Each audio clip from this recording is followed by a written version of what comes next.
Assalamualaikum warahmatullahi wabarakatuh. Perkenalkan, nama saya Amelia Putri Dwinda. Saya dari jurusan Komunikasi Penyiaran Islam kelas C di Institut Agama Islam Negeri Ponorogo. Dalam kesempatan kali ini kita akan menganalisa hambatan komunikasi massa di dalam berita hoax. Media sosial diciptakan oleh manusia untuk membantu komunikasi mereka yang tanpa batas dan ruang yang bisa dilakukan oleh siapapun di dunia ini. Tetapi dengan maraknya media sosial saat ini yang bisa diakses oleh siapapun juga tanpa terkecuali, beberapa oknum membuat dan menyebarkan informasi atau berita yang tidak bisa dipertanggungjawabkan kebenarannya. Berita bohong atau hoax ini memiliki arti sebagai informasi yang sesungguhnya tidak benar, tetapi dibuat seolah-olah benar adanya. Hal ini tidak sama dengan rumor maupun ilmu semu. Tujuan dari berita bohong adalah membuat masyarakat merasa tidak nyaman dan kebingungan.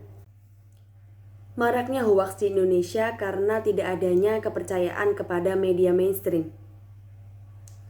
Berawal dari media pertemanan, kini media sosial menjadi sarana untuk menyampaikan pendapat tentang politik ataupun berargumen tentang pendirian orang lain. Hanya dalam hitungan detik, berita apapun tersebar dan diakses oleh sesama pengguna internet melalui media sosial. Tak jarang, berita atau kabar palsu pun tersebar hingga menimbulkan keresahan pada publik. Sebagai contoh, di Kabupaten Brebes, 59 orang remaja termakan hoaks. Diadakannya demo untuk penolakan PPKM yang akhirnya diamankan oleh polisi setempat. Puluhan remaja yang diamankan mayoritas adalah pelajar tingkat SMP dan SMA. Dari 59 orang yang diamankan, 9 orang diantaranya adalah perempuan. Mereka menjelaskan bahwa keikutsertaan mereka demo karena diajak oleh teman sekolahnya melalui pesan berantai yang dikirimkan melalui WhatsApp.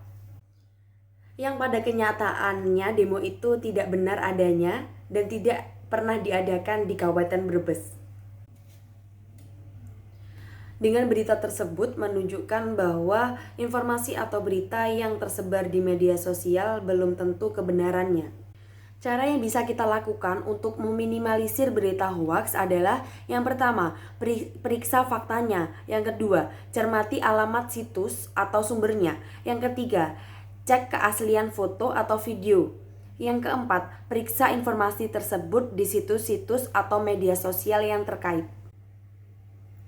Adapun hambatan di dalam komunikasi massa adalah ada 3. Yang pertama, hambatan psikologis. Ada aspek kepentingan pribadi, ada aspek prasangka, ada aspek stereotip, ada aspek motivasi. Lalu yang kedua ada hambatan sosiokultural.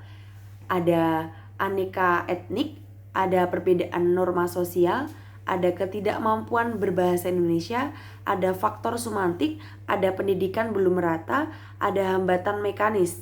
Yang ketiga, hambatan interaksi verbal. Ada polarisasi, ada orientasi intensional, ada evaluasi statis. Di dalam berita tersebut, kita akan menganalisis apa hambatan yang terjadi dalam komunikasi massa.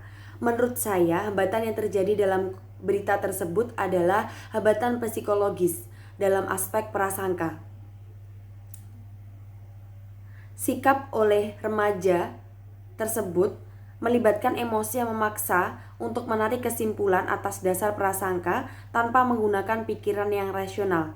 Emosinya seringkali membutakan pikiran dan pandangan terhadap fakta yang nyata. Dan juga terdapat dalam aspek motivasi. Kenapa begitu? Karena sikap yang diambil oleh remaja itu memiliki rasa yang sama dengan informasi yang didapatnya. Karena memang hakikatnya, semakin sesuai pesan komunikasi dengan motivasi seseorang, maka semakin besar kemungkinan komunikasi itu dapat diterima dengan baik oleh komunikan. Sebaliknya, komunikan akan mengabaikan suatu pesan dalam komunikasi massa yang tidak sesuai dengan motivasinya, yaitu bangsa Indonesia. Terima kasih, sekian penjelasan dari saya. Ada kurang lebihnya saya mohon maaf. Wassalamualaikum warahmatullahi wabarakatuh.